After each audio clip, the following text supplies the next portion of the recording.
Hey ladies, welcome back to week 2 of Practices of a Safe Woman.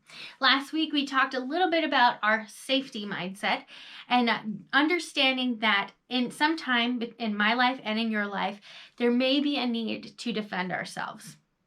Now, that was a great way to start our journey, and now I want to take it to the next step, which is our discussion for today.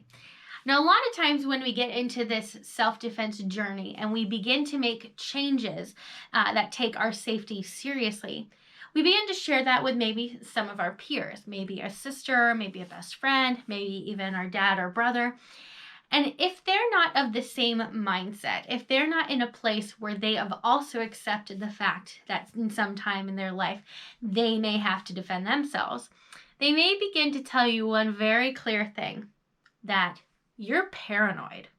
And that's what I want to talk about today, is what paranoia looks like versus what preparedness looks like. Now, when we talk about paranoia, it is a legitimate thing that unfortunately sends us into an anxious frenzy. A lot of the times when you deal with anxiety, you begin to overthink. You begin to expect the worst things to happen. Now, paranoia is extreme anxiety that something will definitely go wrong. Now, that may be the idea of I can't leave my home because if I leave my home, then I'm obviously going to come in contact with a bad guy who's going to do something terrible to me.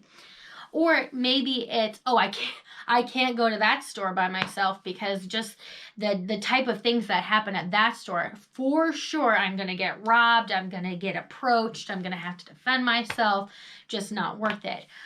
Or even I can never go out by myself. I can never go on a hike by myself. I can never go out for a run. I can never go to somewhere because I will get attacked. I will have something happen to me.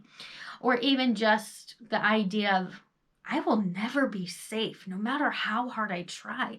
Even in my own home, as I go to bed at night, I won't be safe. That's what paranoia does to us. And unfortunately, because we don't adopt a safety mindset of the responsibility to take our safety upon ourselves, paranoia will trigger us into these frenzies which make us think irrationally. Yes, my alarm's set, my door's locked, and I've got a good security system in place at home, but I shouldn't have to worry about that when I lay down at night. All right, I know I've got all these things in place, but something still's probably going to happen and I'm going to need to be ready and all of that stuff.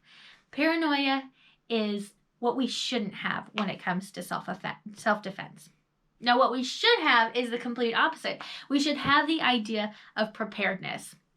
Preparedness is the awareness and preparedness that something may go wrong. Now, when I talk about preparedness versus paranoia, I love to use the example of a diaper bag. When a mom gets ready to leave with her young child, she prepares for a lot of different things to happen. She expects, hey, I might need to change my kid's diaper. Hey, you know what? My kid's probably going to need a snack or a drink. Or, you know what? They might need a change of clothes because accidents happen. You know, they could fall into a mud puddle or, have an accident that kind of goes everywhere.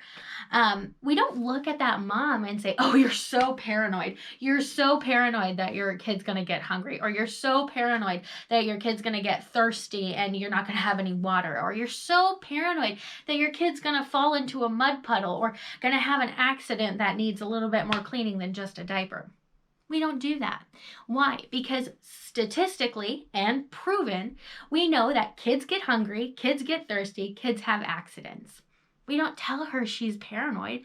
We commend her because she's prepared. Had she not had those items, we would have judged her and said, well, you wouldn't be in this situation if you had carried A, B, C, D, E. The same is true in self-defense.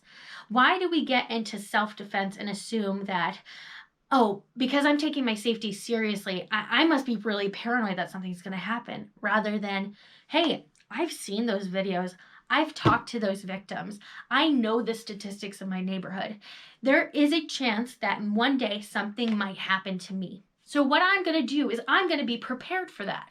I'm going to take a combatives class. I'm going to carry pepper spray. I'm going to train de-escalation tactics. I'm going to increase my situational awareness. These are all concepts we're going to just delve into later.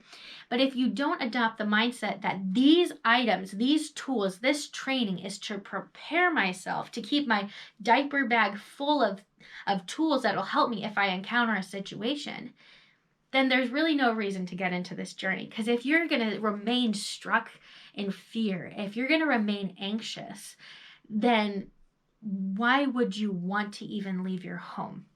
So what preparedness says, it says, I can go out. I can leave my home because I'm prepared.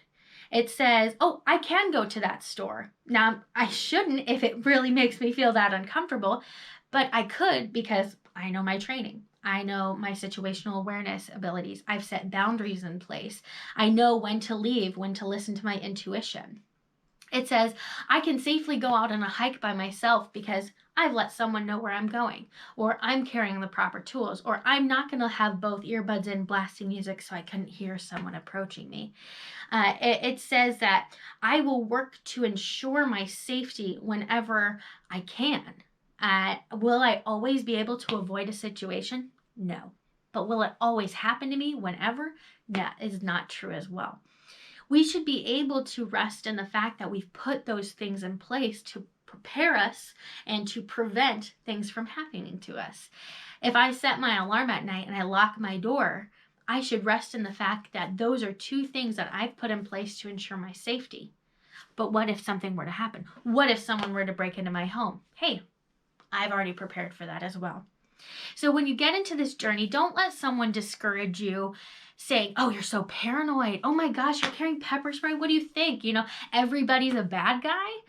No, but I've come to realize that there are bad guys in this world.